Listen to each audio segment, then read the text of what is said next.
যখন দিনের দাওয়াত নিয়ে যান যেদিকে, কাফের মুশরিকরা পিছন দিকে তার দুশমনি করা শুরু করে দেন। এমন কি নবীজি মনে মনে ভাবলেন, আমার মামার বাড়ি তো তায়েফের মধ্যে, আমি তায়েফের মধ্যে চলে যাই, সেখানে গেলে আমি ইসলামের দাওয়াতটা সুন্দরভাবে দিতে পারবো। আল্লাহর নবী পয়গম্বর চলে গেলেন তায়েফের মধ্যে। সেখানে যখন গিয়ে পৌঁছলেন, কাফেরদের বড় লিডার গুলো দেখে ফেলে আমার আপনার নবীকে, সাঙ্গ পাঙ্গ যুবকদেরকে ডাক দিয়ে বলে, মক্কা থেকে মুহাম্মদ আসছে তায়েফের মধ্যে ইসলামের দাওয়াত দিতে, সে চায় আমাদের ধর্মকে ধূলিসাৎ করে দিতে, যাও তার পিছনে তোমরা সবাই লেগে পড়ো। আমার আপনার নবী যখন তায়েফের মধ্যে উপস্থিত হলেন, যাকে দাওয়াত দেয় সবাই টিটকারি মস্কারি শুরু করে দেয়, রে মুমিন। আমার আপনার নবী সামনের দিকে আগায়, কাফেররা পিছনে পিছনে তাকে টিটকারি মস্কারি করা শুরু করে দেন। এক পর্যায়ে নেতারা যখন ডাক দিয়ে বলে, ও যুবকের দল, তোমরা মুহাম্মদকে পাথর দিয়ে আঘাত করো, মুহাম্মদকে যদি পাথর দিয়ে আঘাত করতে পারো, মুহাম্মদ সেই পাথরের আঘাতে মক্কার মধ্যে আবার ফিরে যাবে। এই কথা বলার সাথে সাথে আমার আপনার নবী যখন তায়েফের মধ্যে অবস্থান করলেন, কাফেররা পিছন থেকে এমন ভাবে পাথর মারা শুরু করে দেয়, যা নবীজির মাথা মোবারক থেকে নিয়ে পা পর্যন্ত সমস্ত রক্তে রঞ্জিত করে দেয়। আমার নবী কান্নায় জড়িত হয়ে যান, এমন ভাবে পেরেশান হয়ে যান, আসলাম দিনের দাওয়াত দিতে, ওরা আমাকে মেরে রক্তাক্ত করে ফেললো। আমার আপনার নবী যখন তিনি ক্লান্ত হয়ে গেলেন, আল্লাহর আর সহ্য হয় নাই, আল্লাহ জিবরিল আমিন আলাইহিস সালামকে পাঠালেন। পাঠাইয়া বললেন, যাও জিবরাইল, আমার হাবিবের উপর তারা এত নির্যাতন নিপীড়ন কেন করেন? ও জিবরাইল, যাও আমার হাবিবকে গিয়ে বলবা, তিনি যদি অনুমতি দান করেন তাহলে তায়েফের দুই পাহাড়কে একত্রিত করে ওই তায়েফবাসীকে মাটি চাপা দিয়ে মেরে ফেলি। জিবরিল আমিন আলাইহিস সালাম চলে আসলেন। আলিফ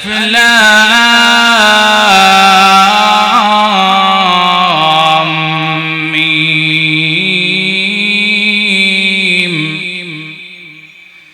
যালিকাল কিতাবু লা রাইবা ফীহি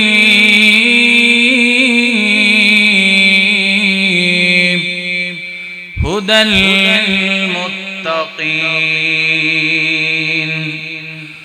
وقال النبي صلى الله عليه وسلم خيركم من تعلم القرآن وعلمه أو كما قال عليه الصلاة والسلام। সবাই মহব্বতের সাথে দুরূদ শরীফ পাঠ করি। সাল্লাল্লাহু আলা সাইয়্যিদিনা ওয়া মাওলানা মুহাম্মদ ওয়া আলা আলিহি ওয়া আসহাবিহি। সাল্লাল্লাহু আলা সাইয়্যিদিনা ওয়া মাওলানা মুহাম্মদ ওয়া আলা আলিহি ওয়া আসহাবিহি ওয়া সাল্লাম।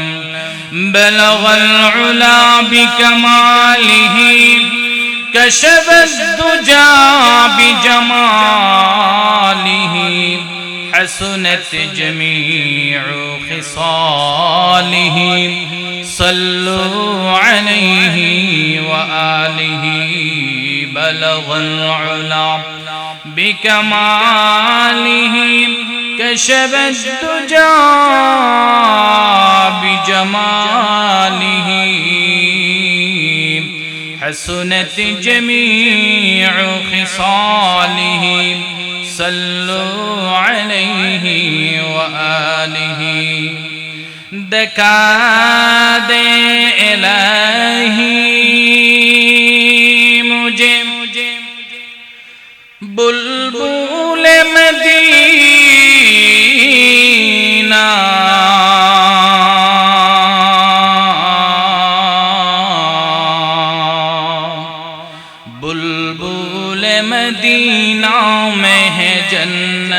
إليك نظارا بلغ العلا সবাই বলি بكماله كشف الدجى بجماله حسنت جميع خصاله صلوا عليه وآله یا رب میرے آنکھوں میں سما جائے مدینہ یا رب میرے آنکھوں میں سما جائے مدینہ مدت سے میرے دل میں تمنا یہ مدینہ مدت سے میرے دل میں تمنا یہ مدینہ میں دور ہوں مجبور ہوں اے سید عالم میں دور ہوں مجبور ہوں اے سید عالم دیدار دکھاتے نہیں آواز سنا دو دیدار دکھاتے نہیں آواز سنا دو اے بحر کرم صدق حسین بن علی کا اے بحر کرم صدق حسین بن علی کا پیاسا ہو مجھے شربت دیدار پلا دو پیاسا ہو مجھے شربت دیدار پلا دو সবাই মোহব্বতের সাথে আওয়াজ দিয়ে জিকির করি লা ইলাহা একটু আগাই আমরা একটু আগাই মধ্যখানে শয়তান যেন না বসে একটু আগাই মোহব্বতের সাথে একটু আগাই জিকির করে করে লা ইলাহা আওয়াজ দিয়ে লা ইলাহা لا إله إلا الله لا إله إلا الله حسبي ربي جل الله ما في قلبي غير الله حسبي ربي جل الله ما في قلبي غير الله لا إله জোরে লা ইলাহা আকাশের মালিক তুমি আল্লাহ জমিনের মালিক তুমি আল্লাহ সৃষ্টি করেছো বিশ্ব কায়নাত তুমি যে আমার আল্লাহ লা ইলাহা لا إله إلا الله لا إله إلا الله لا إله إلا الله محمد رسول الله صلى الله عليه وسلم জামিয়া দারুল উলুম ওয়াত তারবিয়াতুল ইসলামিয়া শাহজালাল উপশহর এস ব্লক 3 নং রোডের নবম বার্ষিক ইসলামী মহাসম্মেলনের চলমান অধিবেশনের পরম শ্রদ্ধাভাজন সভাপতি জাতির মাতার তাজ শ্রদ্ধেয় উলামায়ে কেরাম আমার সামনে উপস্থিত অত্র এলাকার সম্মানিত মুরব্বিয়ান নওজোয়ান যুব সমাজ মাইকের আওয়াজ যতদূর পর্যন্ত যাচ্ছে আমার শ্রদ্ধেয় সম্মানিত মা ও বোনেরা মহান আল্লাহ জাল্লে শানুর দরবারে লক্ষ কোটি শুকর সুজুদ আদায় করছি যে রব্বুল আলামিন আপনাকে আমাকে নবীজির একটি দরসগার দ্বীনি মাহফিলে ধৈর্যের সাথে শুরু থেকে নিয়ে পর্যন্ত আমাদেরকে বসার তৌফিক দান করেছেন এজন্য আল্লাহ রাব্বুল আলামিনের দরবারে হৃদয়ের গহীন থেকে মহব্বতের সাথে আকাশ বাতাস প্রকম্পিত করে আমরা সবাই কালিমাতুশ শুকর আদায় করে আওয়াজ দিয়ে বলি আলহামদুলিল্লাহ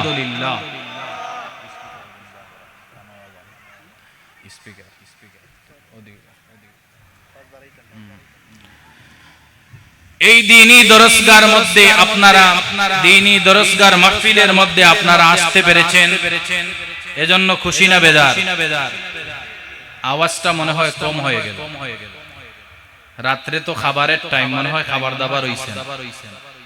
দ্বীনি মাহফিলের মধ্যে আমরা যে ধৈর্য সহকারে বসতে পেরেছি, যেই মাহফিলের মধ্যে আকাশ থেকে জমিন পর্যন্ত অসংখ্য অগণিত ফেরেশতাদের দল একজন আরেকজনের উপর এইভাবে দাঁড়াইতে দাঁড়াইতে দাঁড়াইতে দাঁড়াইতে আসমান পর্যন্ত উঠে যায়, আর প্রত্যেক ফেরেশতাদের কুদরতি মুখে তাদের জবানের মধ্যে একটাই আওয়াজ, আল্লাহ নবীজির দরসগার মধ্যে এসে যারা বসেছেন, নবীজির দরসগাহকে যারা মহব্বত করেছেন, নবীজির দরসগার মধ্যে উলামায়ে কেরাম নসিহত করেন ধৈর্যের সাথে যারা শুনেছেন, এবং পর্দার আড়ালের মা ও বোন যারা শুনছেন, আল্লাহ প্রত্যেককে তুমি maaf করে দাও। চিল্লায়ে বলেন আমিন।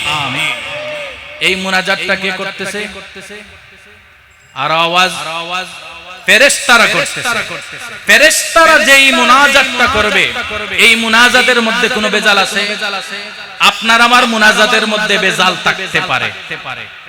হয়তো আমাদের খাবারের কারণে মুনাজাতের মধ্যে বেজাল, অথবা ওষুধের কারণে মুনাজাতের মধ্যে বেজাল, অথবা মানুষদেরকে ঠকানোর কারণে আমাদের মুনাজাতের মধ্যে বেজাল, কিন্তু ফেরেশতাদের এই মুনাজাতের মধ্যে কিঞ্চিত পরিমাণ কোনো বেজাল নাই। চিল্লায়ে বলেন আল্লাহু আকবার।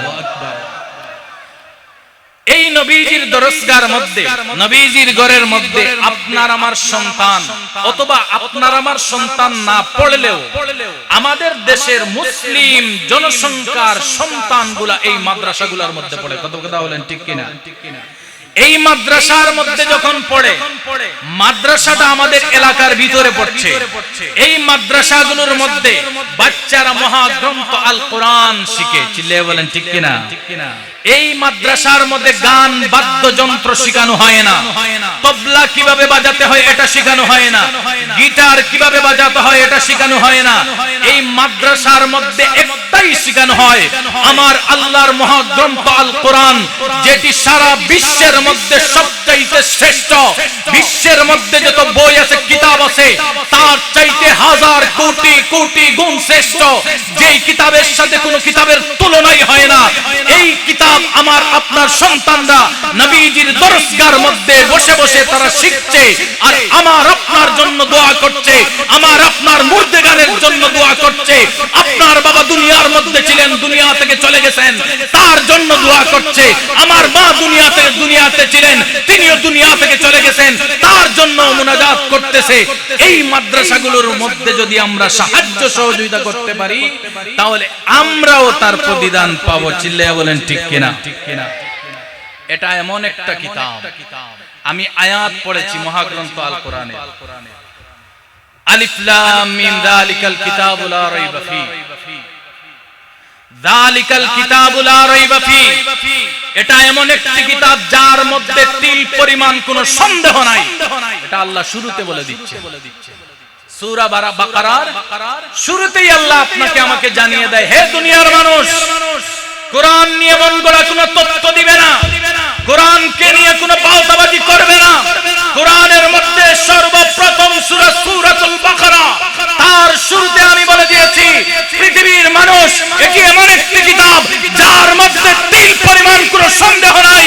বিশ্বের কাফের মুশরিক যদি এই কোরআনের বল ধরতে চায়, তারা ফেল মেরে দিবে, কিন্তু আমার আল্লাহর এই কালামের কিঞ্চিত পরিমাণ ভুল ধরতে পারবে না। চিল্লায়ে বলেন ঠিক কিনা? এটা এমন একটা কিতাব।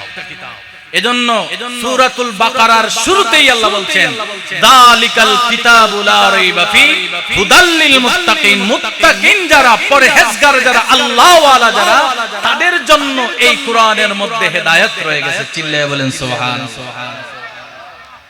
এই কোরআন সাগরকে বলেছিলেন তোমার উপর নাজিল করি, নাকুচ করে দিয়েছে। পাহাড়কে বলেছিলেন তোমার উপর নাজিল করি, পাহাড়ও নাকুচ করে দিয়েছে। কিন্তু এই আদমের সন্তান নাকুচ করে নাই। আদমের সন্তানের সিনার মধ্যে আল্লাহ মহাগ্রন্থ আল কোরআনকে সংরক্ষিত করে রেখেছে। এই কোরআনকে যদি পৃথিবীর কোন মানুষ চায় যে এই কোরআনকে পৃথিবী থেকে ধ্বংস করে দেব, সে বলতে পারবে, কোরআনকে পোড়াতে পারবে, কোরআনকে সাগরের মধ্যে ফেলতে পারবে, কিন্তু কোরআনের কিঞ্চিত পরিমাণ কোনো ক্ষতি করতে পারবে দলিল আল্লাহ বলছেন ইন্না নাহনু নাযালনা যিকরা ওয়া ইন্না লাহু লাহাফিজুন। এই কোরআন আমি নাজিল করেছি, এই কোরআনের রক্ষণাবেক্ষণের দায়িত্ব আমি আল্লাহ। তাইলে দুনিয়ার মানুষ যদি চায় কোরআনকে ধ্বংস করে দিতে পারবে? আরো জোরে বলেন পারবে? আপনারা জানেন, যারা শিক্ষিত আছেন, আপনারা জানেন যখন ইংরেজরা আমাদের এই উপমহাদেশ শাসন করেছিল, তখন ভারতের মধ্যে যে মাদ্রাসাগুলো প্রতিষ্ঠিত হয়েছিল, বর্তমান যেই বাংলাদেশ ও ভারতের মধ্যে যেই মাদ্রাসা আছে এর চেয়ে বেশি মাদ্রাসা ছিল, ওগুলো তারা ধ্বংস করার পায় তারা শুরু করে দিয়েছিল। যে মুসলমান যদি পৃথিবীর মধ্যে বেঁচে থাকে তাহলে আমরা পৃথিবীতে রাজত্ব করতে পারবো না, মুসলমান যদি আমাদের পিছনে থাকে, মুসলমানরা পিছনে থাকলে আমরা সুযোগ সুবিধা ভোগ করতে পারবো না। তারা ইংরেজরা এসেছিল ব্যবসার নামে, এসে তারা যখন দেখলো এই জাতি দুর্বল জাতি, এজন্য তারা সুযোগটা কাজে লাগাইল। কথা ঠিক কিনা? যখন তারা ক্ষমতা তাদের হাতে নিয়ে নিল, তখনই শুরু করলো কোরআনকে কিভাবে ধ্বংস করা যায়, কোরআনকে কিভাবে পৃথিবীর বুক থেকে চিরতরে বিদায় করে দেওয়া যায়। তাই কি করলো? হাফিজে কোরআনদেরকে মারা শুরু করে দিল। প্রত্যেকটি গাছে গাছে উলামায়ে কেরামদেরকে ফাঁসির কাস্তে ঝুলাইতে থাকলো। মহাগ্রন্থ আল কোরআন যত লাইব্রেরিতে ছিল সব একত্র করে সাগরের মধ্যে ফেলে দিল। কিন্তু আজ বলেন কোরআন আছে না নাই? কোরআন আছে না নাই? কারণ এই কোরআন যতই পায় তারা করো, কেউ কিন্তু ধ্বংস করতে পারবে। আল্লাহ বলেন আলিফ লাম মিম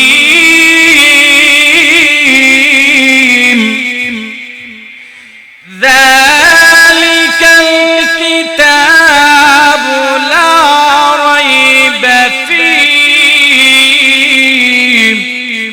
এটা এমন একটি কিতাব যার মধ্যে কোনো সন্দেহ নাই, তার একটা হরকতের মধ্যে সন্দেহ নাই। এখন যদি কোনো মানুষ নিয়ত করে যে আমি পৃথিবী থেকে কোরআনকে তুলে ফেলবো, অথবা তার জবর জের পেশ যেগুলো আছে সবকিছু তুলে ফেলবো, পারবে? পারবে? পারবে? আরো জোরে বলেন পারবে? কারণ এই কোরআনের একটি হরকত, একটি নক্তা পর্যন্ত পৃথিবীর কোনো মানুষের সাহস নাই যে এর তুলে ফেলতে। এজন্য আল্লাহ বলেন, ও দুনিয়ার মানুষ, এই কোরআন আমি নাজিল করেছি, আমি রক্ষণাবেক্ষণের দায়িত্ব নিব। তোমরা চিন্তার কোনো কারণ নাই। এই কোরআনকে আল্লাহ আদম সন্তানের এই সিনার মধ্যে এমন ভাবে সংরক্ষিত করে রেখেছেন যে দুনিয়া থেকে যদি সমস্ত কোরআনের কপি সাগরের মধ্যে ফেলে দেওয়া হয়, তবুও কোরআনকে তারা মিটাইতে পারবে না। বলেন সুবহানাল্লাহ। এই কোরআন নাজিল হয়েছে কার উপর? বলেন কার উপরে নাজিল হয়েছে? আমার আপনার নবী পিয়ারা হাবিব মুহাম্মদুর রাসূলুল্লাহ, সবাই বলি সাল্লাল্লাহু আলাইহি ওয়াসাল্লামের। আমার আজকের বিষয়বস্তু এই সাল্লাল্লাহু আলাইহি ওয়াসাল্লাম নিয়ে, যে নবীজির উপর দুরূদ নেই। এই নবীজির উপর মহাগ্রন্থ আল কোরআন নাজিল হয়েছে। নাজিল হওয়ার সময় থেকে নিয়ে মৃত্যু অবধি আল্লাহর রাসূলের উপর এই কোরআন নাজিল হওয়ার কারণে কাফির মুশরিকরা যত বেশি নির্যাতন নিপীড়ন করেছে তার কোনো হিসাব নাই। আমরা ইতিহাসের মধ্যে দেখেছি, হাদিসের মধ্যে পেয়েছি, আমরা বিভিন্ন সাহাবীর ঘটনার মধ্যে পেয়েছি। আমার আপনার নবীকে শান্তিতে মক্কার মধ্যে থাকতে দেয় নাই। মক্কার মধ্যে শান্তিতে না থাকতে পেরে আল্লাহর রাসূল মদিনার মধ্যে হিজরত করেছিলেন। এমনিতেই হিজরত করছিলেন না, কষ্ট পেয়ে হিজরত করেছিলেন। কষ্ট পেয়ে, কারণ এই কোরআন যখন নাজিল হয়েছে কোরআনের জন্য তারা সহ্য করতে পারে না। কারণ কোরআন এসে তাদের সমস্ত ধর্মকে, কাফেরদের সমস্ত ধর্মকে ধূলিসাৎ করে দিয়েছে।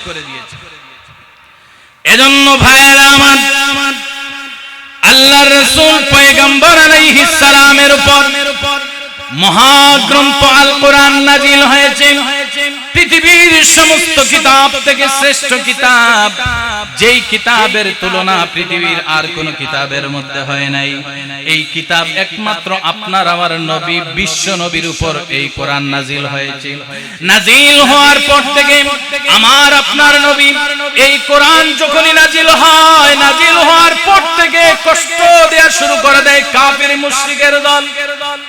আমার আপনার নবী এসেছিলেন এই দুনিয়ার জন্য রহমত, এসেছিলেন মানুষদেরকে অন্ধকারের যুগ থেকে ফিরিয়ে আলোর দিকে ফিরিয়ে নেওয়ার জন্য। আল্লাহ কোরআন নাজিল করে দিয়ে সমস্ত বিধান দিয়ে দিলেন আমার আপনার নবীকে, বলে দিলেন ও নবীজি, এই কোরআনকে যারা মানবে, কোরআন মতো যারা চলবে, আমি তাদেরকে দিয়ে দেব জান্নাত, তুমি তাদেরকে দাওয়াত দাও। নবীজি কোরআন অনুযায়ী, বিধান অনুযায়ী মানুষদেরকে দাওয়াত দেওয়া শুরু করলেন। দেখা যায় কেউ কেউ দাওয়াত গ্রহণ করেছে, আবার কেউ কেউ কট্টর কাফিরে পরিণত হয়েছে। যেমন ইসলামের মধ্যে আল্লাহর রাসূল যখন ইসলামের দাওয়াত দেন কাফিরদেরকে, নবুয়ত পাওয়ার পর গোপনে গোপনে ইসলামের দাওয়াত চলে। ও মুসলমানের দল, কাফির মুশরিকরা আমার আপনার নবীকে তো শান্তিতে দেখতে দেয় নাই। নবীজি যখন দিনের দাওয়াত নিয়ে যান যেদিকে, কাফের মুশরিকরা পিছন দিকে তার দুশমনি করা শুরু করে দেন। এমন কি নবীজি মনে মনে ভাবলেন, আমার মামার বাড়ি তো তায়েফের মধ্যে, আমি তায়েফের মধ্যে চলে যাই, সেখানে গেলে আমি ইসলামের দাওয়াতটা সুন্দরভাবে দিতে পারবো। আল্লাহর নবী পয়গম্বর চলে গেলেন তায়েফের মধ্যে।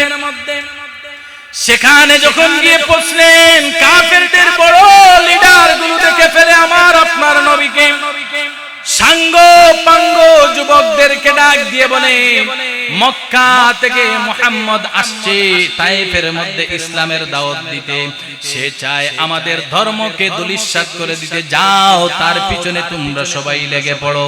আমার আপনার নবী যখন তায়েফের মধ্যে উপস্থিত হলেন, যাকে দাওয়াত দেয় সবাই টিটকারি মস্কারি শুরু করে দেয়, রে মুমিন। আমার আপনার নবী সামনের দিকে আগায়, কাফেররা পিছনে পিছনে তাকে টিটকারি মস্কারি করা শুরু করে দেন। এক পর্যায়ে নেতারা যখন ডাক দিয়ে বলে, ও যুবকের দল, তোমরা মুহাম্মদকে পাথর দিয়ে আঘাত করো, মুহাম্মদকে যদি পাথর দিয়ে আঘাত করতে পারো, মুহাম্মদ সেই পাথরের আঘাতে মক্কার মধ্যে আবার ফিরে যাবে। এই কথা বলার সাথে সাথে আমার আপনার নবী যখন তায়েফের মধ্যে অবস্থান করলেন, কাফেররা পিছন থেকে এমন ভাবে পাথর মারা শুরু করে দেয়, যা নবীজির মাথা মোবারক থেকে নিয়ে পা পর্যন্ত সমস্ত রক্তে রঞ্জিত করে দেয়। আমার নবী কান্নায় জড়িত হয়ে যান, এমন ভাবে পেরেশান হয়ে যান, আসলাম দিনের দাওয়াত দিতে, ওরা আমাকে মেরে রক্তাক্ত করে ফেললো। আমার আপনার নবী যখন তিনি ক্লান্ত হয়ে গেলেন, আল্লাহর আর সহ্য হয় নাই, আল্লাহ জিবরিল আমিন আলাইহিস সালামকে পাঠালেন। পাঠাইয়া বললেন, যাও জিবরাইল, আমার হাবিবের উপর তারা এত নির্যাতন নিপীড়ন কেন করেন? ও জিবরাইল, যাও আমার হাবিবকে গিয়ে বলবা, তিনি যদি অনুমতি দান করেন তাহলে তায়েফের দুই পাহাড়কে একত্রিত করে ওই তায়েফবাসীকে মাটি চাপা দিয়ে মেরে ফেলি। জিবরিল আমিন আলাইহিস সালাম চলে আসলেন। জিবরিল আমিন আলাইহিস সালাম নবীজির কাছে চলে আসলেন। তিনিও বাবাক্রান্ত হৃদয় নিয়ে পয়গম্বরকে ডাক দিয়ে বলে, ও পয়গম্বর, আপনার এই শরীরের রক্তাক্ত আল্লাহর কিন্তু সহ্য হয় নাই, আমাকে পাঠাইছেন, তুমি যদি মুহাম্মদ অনুমতি দান করো রে, তাহলে তায়েফের দুই পাহাড়কে একত্রিত করে ওই তায়েফবাসীকে দুনিয়া থেকে চিরতরে বিদায় করে দেব। আমার আপনার নবী কেমন দয়াল নবী! ওরে মুমিনের দল, একটু চিন্তা করে দেখো, আমার আপনার নবী কিন্তু ওই সময় চাইলে রাগের বশীভূত হয়ে অনুমতি দিতে পারতেন, যাও দুই পাহাড়কে একত্রিত করে তাদেরকে মেরে ফেলো। কিন্তু আমার আপনার নবী ডাক দিয়ে বলে, ও জিবরাইল, আল্লাহ তো পাঠাইছে তোমাকে তার হাবিবের প্রেম ভালোবাসায়, তার হাবিবের উপর নির্যাতন নিপীড়ন চলার কারণে ও জিবরাইল আল্লাহ সহ্য করতে পারে নাই, তাই তোমাকে পাঠাইছে। ও জিবরাইল, আল্লাহকে গিয়ে বলবা আজ যদি তায়েফবাসীকে পাহাড় দিয়ে একত্র করে মেরে ফেলা হয়, আগামীকাল মুহাম্মদ কার কাছে দ্বীনের দাওয়াত নিয়ে যাবে? যাও, আমি এই অনুমতি দিতে পারলাম না। চিল্লায়া বলেন আল্লাহু আকবার। ও দুনিয়ার মুসলমানের দল, একটু লক্ষ্য করে দেখো, এই নির্যাতন নিপীড়ন সহ্য করার পরেও আমার আপনার নবী অনুমতি দেয় নাই। আমার আপনার নবী ডাক দিয়ে কয়, আজকে তারা হয়তো বুঝছে না, আগামী কালকে বুঝবে। তারা হয়তো বুঝছে না, তাদের পরবর্তী প্রজন্ম এসে বুঝবে, ইসলাম ধর্ম গ্রহণ করবে। যার কারণে আজকে তায়েফের মধ্যে কোনো কাফের নাই, আজ তায়েফের মধ্যে কোনো কাফের নাই। এই দয়াল নবী, প্যারা নবী আলাইহিস সালাতু ওয়াস সালাম এত কষ্ট করেছেন উম্মতের জন্য। যখন সিজদার মধ্যে পড়তেন, রব্বি ইয়া উম্মতি, রব্বি ইয়া উম্মতি বলে দীর্ঘক্ষণ সিজদা করতেন আর কান্না জড়িত কণ্ঠে আল্লাহর কাছে বলতেন, আল্লাহ আমার উম্মতদেরকে তুমি রক্ষা করো।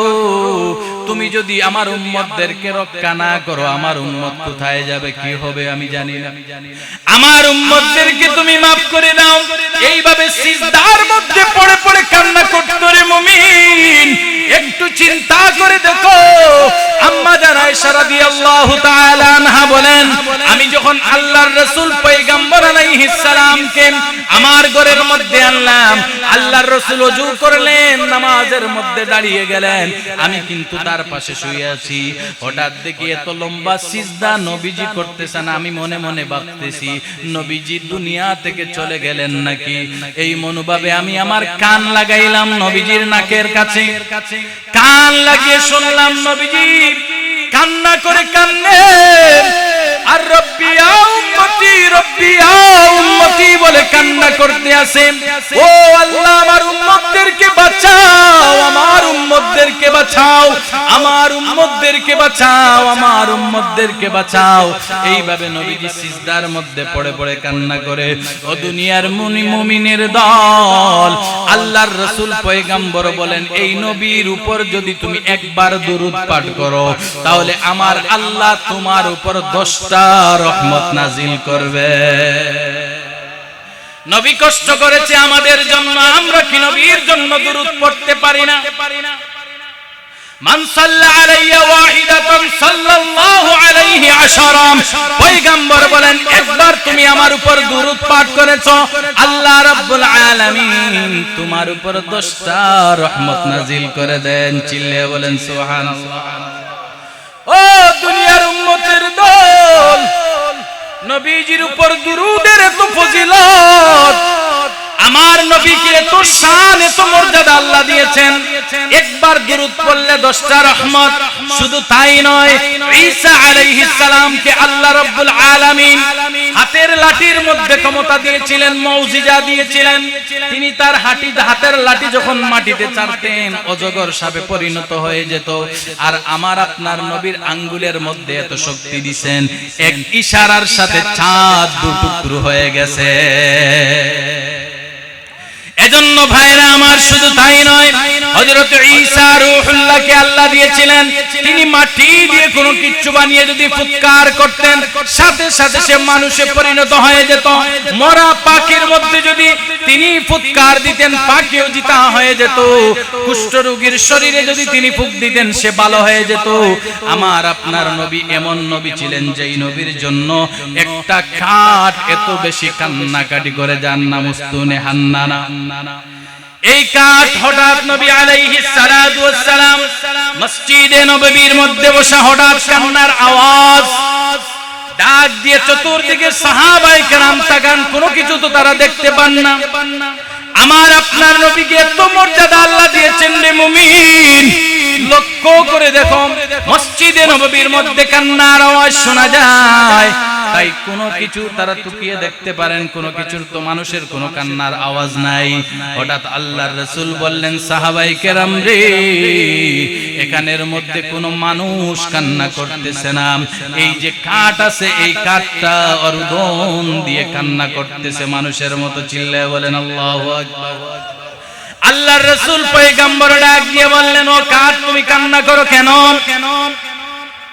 কার ডাক দিয়ে বলে, আল্লাহর রাসূল পয়গম্বর, যখন মসজিদের মিম্বর ছিল না তখন তুমি আমার উপরে হেলাম দিয়ে বসতা, আজকে নতুন মিম্বর হয়েছে, আমার উপর আর হেলাম দিবে না।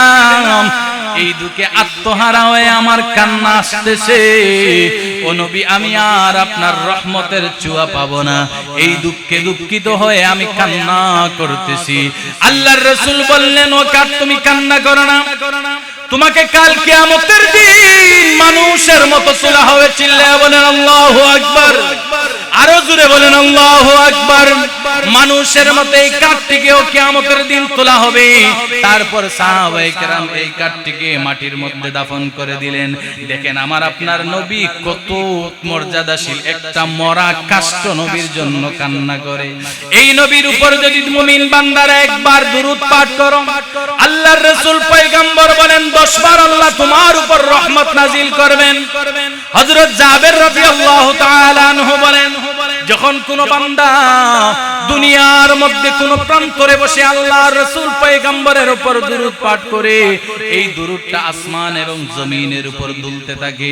একজন ফেরেশতার কাছে ঘোষণা নিয়ে যায়, গিয়ে বলে, অমুকের পুত্র অমুক আপনার উপর দুরূদ পাঠ করেছে, আপনি তা গ্রহণ করুন। আল্লাহর রাসূল তখন এই বান্দা অথবা বান্দির দুরূদটা সাদরে গ্রহণ করে নেয়। চিল্লায়া বলেন সুবহানাল্লাহ। ও মুমিন বান্দা বান্দিরা, আল্লাহর রাসূল পয়গম্বরের উপর যদি তুমি প্রতিদিন 100 বার দুরূদ পড়তে পারো, আল্লাহর রাসূলের উপর যদি তুমি ডেইলি রুটিন করে দুরূদ পড়তে পারো, তোমার ঘরের মধ্যে কোনো অভাব থাকবে না, তুমি কোনো কষ্টের মধ্যে থাকবে না, তুমি যত তাড়াতাড়ি ধনী হয়ে যাইবা, তুমি সব রকম বিপদ আপদ থেকে এই দুরূদের বদৌলতে আল্লাহ তোমাকে রক্ষা করবে। এজন্য নবীজির উপর দুরূদ পড়া অত্যন্ত ফজিলতের কাজ। প্রতিদিন যদি আপনি আমি 100 বার করে দুরূদ পাঠ করি, সকালে 100 বার, বিকালে 100 বার, সাল্লাল্লাহু আলাইহি ওয়াসাল্লাম অথবা সাল্লাল্লাহু আলা সাইয়্যিদিনা ওয়া মাওলানা মুহাম্মদ ওয়া আলা আলিহি ওয়া আসহাবিহি ওয়াসাল্লাম, এইভাবে যদি পড়তে পারি, উলামায়ে কেরাম কিতাবের মধ্যে লেখেন দুরূদের মতো পাওয়ারফুল আমল পৃথিবীর মধ্যে আর কিছুই নেই। এটা অত জলদি পাওয়ার, অত জলদি আল্লাহর দরবারে কবুল। এজন্য পারবেন তো দুরূদ পড়তে।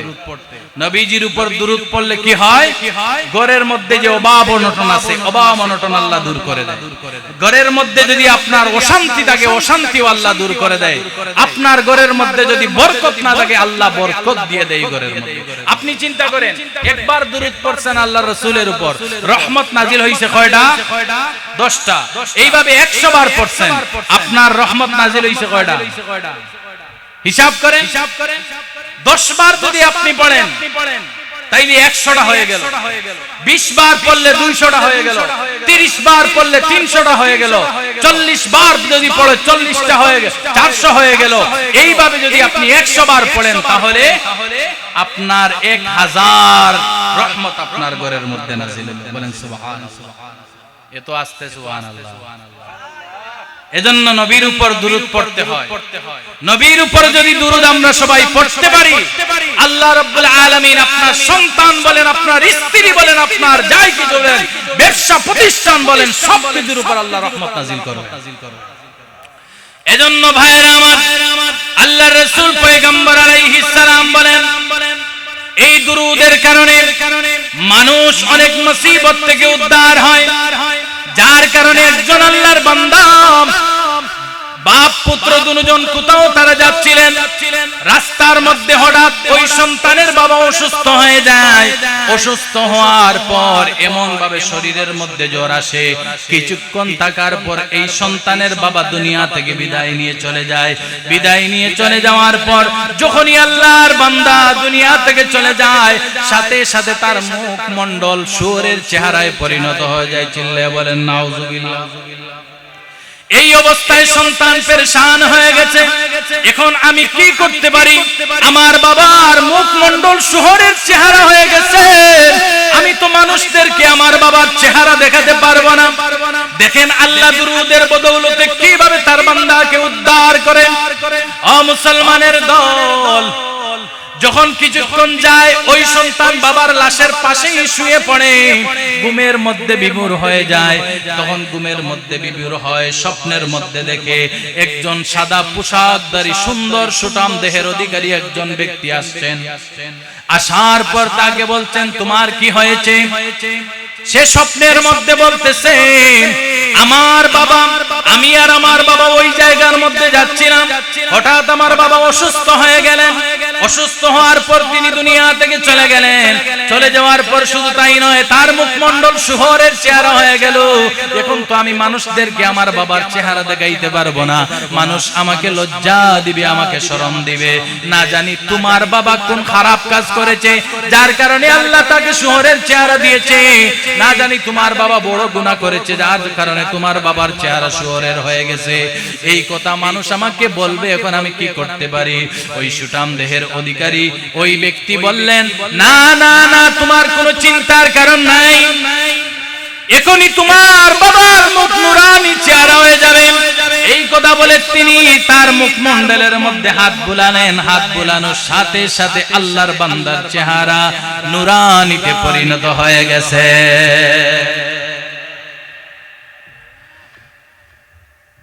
ওই বান্দা স্বপ্নের মধ্যে কৌতূহল বশত যখন ওই সাদা পোশাকধারী ব্যক্তি যাচ্ছেন, তিনি বললেন, এত বড় উপকার তুমি আমার করেছো, একটু দাঁড়াও, তোমার পরিচয়টা আমার কাছে দিয়ে যাও, কে তুমি, আমার এত উপকার করলে?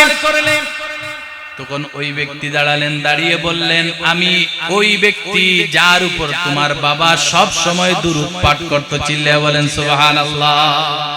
বলে আপনি খবর কিভাবে পেলেন? বলে একজন ফেরেশতা সব সময় আমার কাছে দুরূদ দিয়ে যাইত। ওই ফেরেশতা আমাকে ডাক দিয়ে বললেন, ও আল্লাহর রাসূল পয়গম্বর, অমুক জায়গার মধ্যে আপনার একজন বান্দা বিপদের মধ্যে পড়ে গেছে, তার বাবার চেহারা শুয়োরের হয়ে গেছে, যান তাকে আপনি উদ্ধার করেন। আমি এই কথা শুনে আর রওজা মুবারকে থাকতে পারি নাই, সাথে সাথে আমি ছুটে এসেছি। ছুটে এসে তার চেহারাকে আমি নুরানি চেহারাতে পরিণত করে দিয়েছি। তারপরে এই ব্যক্তির জানাজার নামাজ, এই ব্যক্তির জানাজার নামাজ পড়বে, কোন দিকে মানুষ নাই। আল্লাহ রাব্বুল আলামিন ডাক দিয়ে বললেন, কোন চিন্তার কারণ নাই, এই ব্যক্তির জানাজায় হাজার হাজার মানুষ আসবে। তখন পার্শ্ববর্তী গ্রামের মধ্যে গাইবি আওয়াজ শোনা যায়, অমুক জায়গার মধ্যে আল্লাহর একজন ওলি দুনিয়া থেকে চলে গেছে, তোমরা সবাই তার জানাজায় যদি না যাও তোমরা সবাই দুর্ভাগ্য হয়ে যাবে। এই কথা শোনার সাথে সাথে গ্রাম থেকে যাকে যাকে মানুষ সবাই ওই আল্লাহর বান্দার জানাজার মধ্যে চলে আসছে।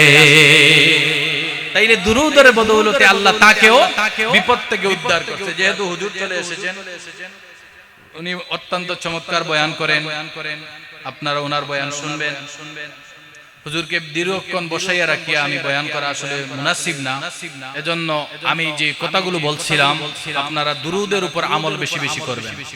পারবেন তো ইনশাআল্লাহ? আপনার ঘরের স্ত্রীকে বলবেন, সন্তানদেরকে বলবেন, হাঁটতে বসতে, দোকানে বসে, গাড়িতে বসে, সর্বা অবস্থায় মুখ দিয়ে আপনি পড়বেন। যেই জবান আল্লাহ দিয়েছেন এই জবানটা আল্লাহর কাজে আপনি কাজে লাগান। আল্লাহ চাইলে আপনাকে আমাকে সেকেন্ডের ভিতরে আপনাকে আমাকে বুবা বানাইয়া দিতে পারে। আল্লাহ আমাদেরকে কত সুন্দর চেহারা দিছে, জবান দিছে, মানুষের সাথে কথা বলতে পারি। এই জবানটা যেন আমরা আল্লাহর জিকিরে, আল্লাহর রাসূলের উপর দুরূদ পড়ে আমরা যেন কাটাইতে পারি।